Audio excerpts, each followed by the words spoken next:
Hello, welcome to This Side of the Ceiling. I'm Kelsey. And I'm Jill, and we're two good friends trying to live this life on this side of the ceiling as abundantly as Christ has called us to. We are by no means experts, but we love to study His Word and share everything that He has revealed and taught us. So come along with us as we open up the Scriptures and dive into His wonderful Word.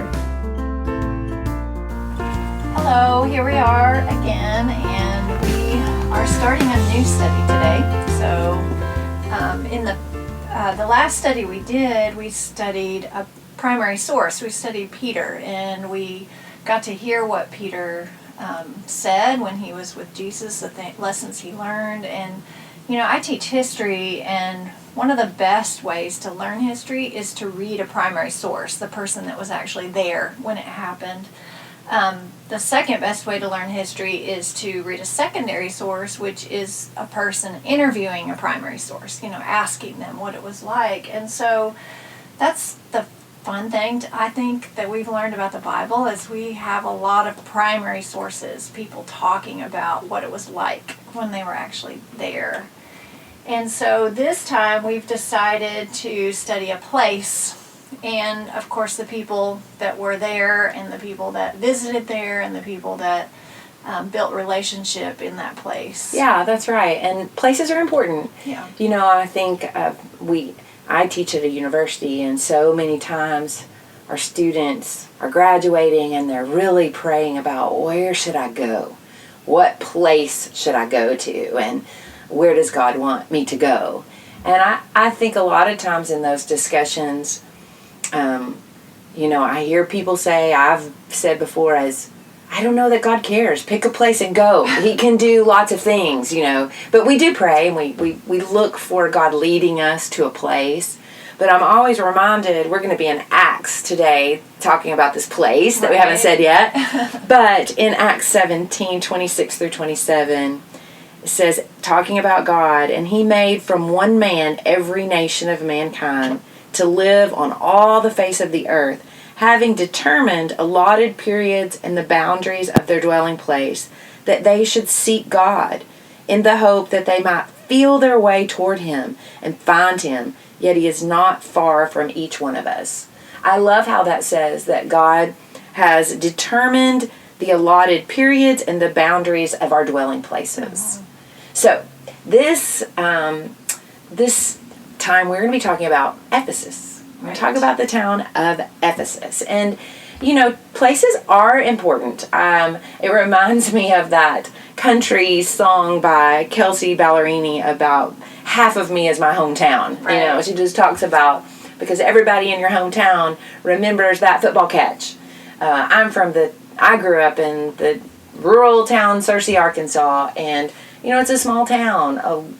Harding University is probably one of the biggest employers of that town, along with the hospital. And so a small town, but, I think our little tagline is small town where, what is it, that many live like millions? Wish they could. Yeah, something like that. But, it doesn't, only has one main drag, kind of, but it's a small town and it's home. Right. I don't want anyone else to talk bad about it, although I can talk bad about it. How about your hometown, Kelsey? Yeah, I grew up near Joplin, Missouri, on a farm kind of outside of Joplin, where my grandparents bought the place in the 30s, I think. But but yeah, Joplin is a unique town in that it's about a town of 40,000 people, not a huge town, but it services over 1 million. When I was a child, the mall was built, and that was a big deal. I don't know that the mall is very active today, but the mall was built, and so a lot of people from out of town would come into Joplin because of the mall. It's in southwest Missouri, so people from Kansas, Oklahoma, and Arkansas, all, Joplin services all those people. In fact, we have a TV station called KOAM, Kansas, Oklahoma, Arkansas, Missouri, is the kind of the initials of that television station. Mm-hmm. So I love Missouri, but I felt a part of Arkansas and Kansas and Oklahoma at the same time, just because we were so close to the border of that. And my family has lived there my mom has lived there her whole life and is still there, so it's... Yeah, your hometown provides connections for you, no matter where, that's one of the first things you meet someone, they say, well, where are you from? Because where you're from helps people to know how you were raised or what you know about. Arkansas is the natural state, which is one thing I'm proud of, that we have lots of lakes and hikes and beautiful scenery around. So, yeah, a place is a part of who you are. So, Ephesus, where do we first find Paul in Ephesus? So, we find Paul on some missionary journeys, and this is actually his third missionary journey that Paul is on. And before he even gets to Ephesus, he meets some pretty important Ephesians, or people that he brought to Ephesus, I guess, that become important Ephesians, but that is Priscilla and Aquila. So he meets them, and he left Priscilla and Aquila at Ephesus the first time that he was there. And then he went on. But then Priscilla and Aquila meet Apollos in Ephesus and teach him. It's a really nice example of they see him making a big influence on people, and they invite him. Sounds like, it's kind of like, hey, you want to come over for dinner? And they kind of teach them in a very they don't confront him, right. But, the Bible says that they teach him a little the way of God more accurately. Yeah. And we're not sure, but, Apollos or Priscilla and Aquila are maybe authors of Hebrews. Right, So we hear, we have that to look at. But then, so Paul comes to Ephesus after, Priscilla and Aquila are pretty grounded there, and Apollos has now left, but he comes and he starts teaching, but in Acts chapter 19, verses 8 through 10, there's an event that happens. It says, Paul entered the synagogue and spoke boldly there for 3 months, arguing persuasively about the kingdom of God. But some of them became obstinate. They refused to believe and publicly maligned the way. So Paul left them. He took the disciples with him and had discussions daily in the lecture hall of Tyrannus. So he left the synagogue, and he goes to a different hall. And then it says, this went on for 2 years, so that all the Jews and Greeks who lived in the province of Asia heard the word of the Lord. So Paul was there a long time. That's right. And it says that all the residents of Asia heard, not just the residents of Ephesus. And that's something important to know about Ephesus. Ephesus at the time was part of an ancient Greek city, and it was located on a harbor. So you had a lot of people coming in through the harbor into the town with a lot of trade going in and out. But probably what it was most well known for is that it housed the Temple of Artemis, which is one of the 7 wonders of the world. So people were coming in to worship this Artemis and the temple. So people came all into Ephesus, and Paul is teaching these people as they come and they hear about it. The Bible tells us that everyone, all the residents of Asia, had heard the word of the Lord, both Jews and Greeks. So Paul's having an influence there. And I love how quietly he just goes from one, he causes a little bit of people to be, what does it say, causes some problems there, and so he just leaves and leaves the synagogue and goes to somewhere else. And again, just not trying to cause confrontation, but just preaching about Jesus.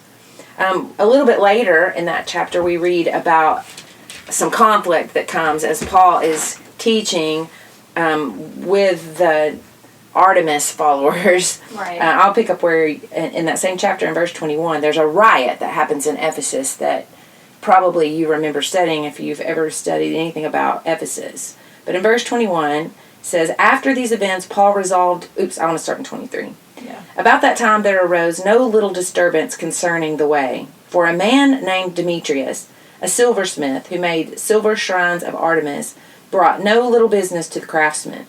These he gathered together with the workmen in similar trades and said, men, you know that from this business we have our wealth. And you see and hear that not only in Ephesus, but in almost all of Asia, this Paul has persuaded and turned away a great many people, saying that gods made with hands are not gods. and that there is danger, not only that this trade of ours may come into disrepute, but also that the temple of the great goddess of Artemis may be counted as nothing, and that she may even be deposed from her magnificence, from she whom all Asia and the world worship. When they heard this, they were enraged, and were crying out, "Great is Artemis of the Ephesians!" So the city was filled with the confusion, and they rushed together into the theater, dragging with them Gaius and Articus, Macedonians who were Paul's companions in travel. But when Paul wished to go in among the crowd, the disciples would not let him, and even some of the Asians who were friends of his sent to him and were urging him not to venture into the theater. Now some cried out one thing and some another, for the assembly was in confusion, and most of them did not know why they had come together. Some of the crowd prompted Alexander, whom the Jews had put forward, and Alexander, motioning with his hand, wanted to make a defense to the crowd. But when they recognized that he was a Jew, for about 2 hours they all cried with one voice, "Great is Artemis of the Ephesians!" And when the town clerk had quieted the crowd, he said, "Men of Ephesus, who is there who does not know that the city of the Ephesians is temple keeper of the great Artemis, and the sacred stone that fell from the sky? Seeing then that these things cannot be denied, you ought to be quiet and do nothing rash, for you have brought these men here who are neither sacrilegious nor blasphemers of our goddess. If therefore Demetrius and the craftsmen with him have a complaint against anyone, the courts are open, there are proconsuls. Let them bring charges against one another. But if you seek anything further, it shall be settled in the regular assembly, for we really are in danger of being charged with rioting today, since there is no cause that we can give to justify this commotion." And when he said these things, he dismissed the assembly. And after the uproar ceased, Paul sent for the disciples, and after encouraging them, he said farewell and departed for Macedonia. You know, one thing that I learned about this goddess of Artemis and the idol making, Demetrius making the idols, is that they believed that they were told that worshiping the small idol was the same as worshiping at the temple of Artemis. And so they felt like, Demetrius would sell things that, you can worship like you're worshiping at the temple if you'll buy this and take it home with you. And so he was he was selling to people that didn't really even live there, that would come to get that and then take it back home with them. Yeah.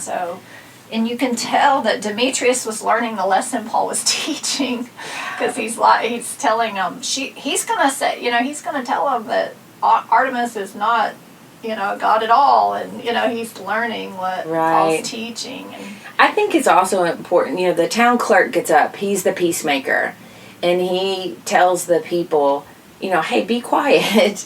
And he brings in Paul's companions, and he says, hey, these guys are neither sacrilegious nor blasphemers of our goddess. Yeah. Which tells me that Paul has not gone in and defamed their goddess. He has not said, he's just been preaching about Jesus. Right. And which people. Is peaceful. That's right. And when he causes a commotion, he leaves and goes and does it somewhere else. So when we follow God, these things happen. Right. Naturally, people are confronted. People are confronted, but it does seem like Paul is not trying to force that. Right. In fact, when this happens, he leaves after this and goes on. But I think it's important to notice the time there. We know that this is not just a weekend. Paul doesn't just sail in and say all this. This is happening over time. Mm-hmm. And over time, the people are realizing that there is a God that is different than this temple. So Paul has made an impact over the Ephesians. He's lived with them. He's been a part of them.